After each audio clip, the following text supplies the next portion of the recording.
अस्सलाम वालेकुम my dear students, कैसे हैं आप। मैं आपका बायोलॉजी टीचर मोहम्मद शोएब अख्तर। हम लोग डिस्कस कर रहे थे क्लास 11 बायोलॉजी चैप्टर 1 और आज हमारा नेक्स्ट लेक्चर है चैप्टर 2 हम डिस्कस कर रहे हैं। और आज हमारा नेक्स्ट लेक्चर है साइटोप्लाज्म एंड जेनेटिक मटेरियल।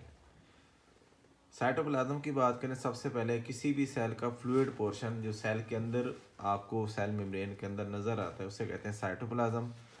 ये बेसिकली क्या है, फ्लूइड पोर्शन ऑफ सेल।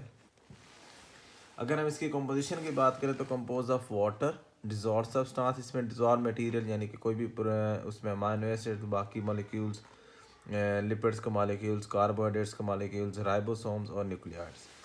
क्योंकि अब ये बैक्टीरिया का साइटोप्लाज्म हम डिस्कस कर रहे हैं तो यहाँ पे आपको राइबोसोम मेम्ब्रेन बाउंडेड ऑर्गेनेल्स नज़र नहीं आएंगे, डू नॉट हैव।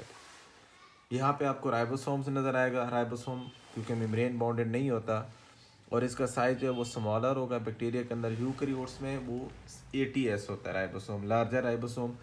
यहाँ पे स्मॉलर होता है 70S, जिसका 2 सब यूनिट्स में से जो बड़ा है वो 50S होगा और छोटा 30S होगा।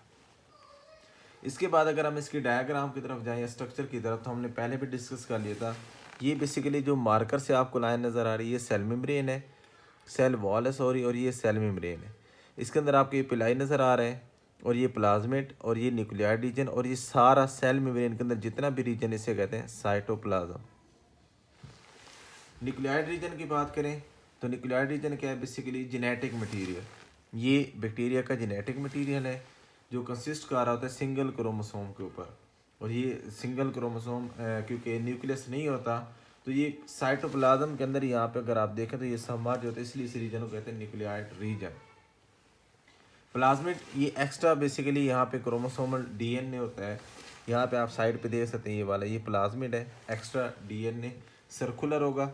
इसका काम क्या है, जीन्स फॉर रेजिस्टेंस। इसके पास वो जीन्स होंगे जिन्होंने रेजिस्टेंस शो करनी है ड्यूरिंग अनफेवरेबल कंडीशन। यानी कोई भी ऐसी कंडीशन है जो अनफेवरेबल है तो उसके अंदर बैक्टीरिया को जब रेजिस्टेंस शो करनी है तो वो बेसिकली जीन्स, जो भी प्रोटीन या जो भी चीज़ बनानी होगी वो प्लाज्मिड जीन प्रोवाइड करेगा। इंफॉर्मेशन प्लाज्मिड के अंदर ही होगी। और यूज एज वेक्टर। वेक्टर क्या, ये आपने पहले भी पढ़ा था कि प्लाज्मिड को बैक्टीरिया के अंदर से निकाल के, फॉर एग्जांपल यहाँ पे अगर हम इसको बाहर निकालें, ये प्लाज्मिड है और हम इसको कट करके यहाँ पे अपनी मर्जी का जीन ऑफ इंटरेस्ट ले लेते हैं। यहाँ पे ये जीन ऑफ इंटरेस्ट है और हम दोबारा इसको बैक्टीरिया के अंदर दाखिल करेंगे। जब बैक्टीरिया की कॉपीज़ बनेंगी तो साथ प्लाज्मिड की भी कॉपीज़ बनेंगी। तो जेनेटिक इंजीनियरिंग के अंदर ये एज अ वेक्टर यूज़ होता है प्लाज्मिड। तो ये हमारा बेसिकली छोटा सा टॉपिक था साइटोप्लाज्म। शॉर्ट क्वेश्चन है, राइबोसोम अलहदा से शॉर्ट क्वेश्चन, न्यूक्लियाइड रीजन और प्लाज्मिड इंपॉर्टेंट शॉर्ट क्वेश्चन हैं। आज के लिए इजाज़त, अल्लाह हाफिज़।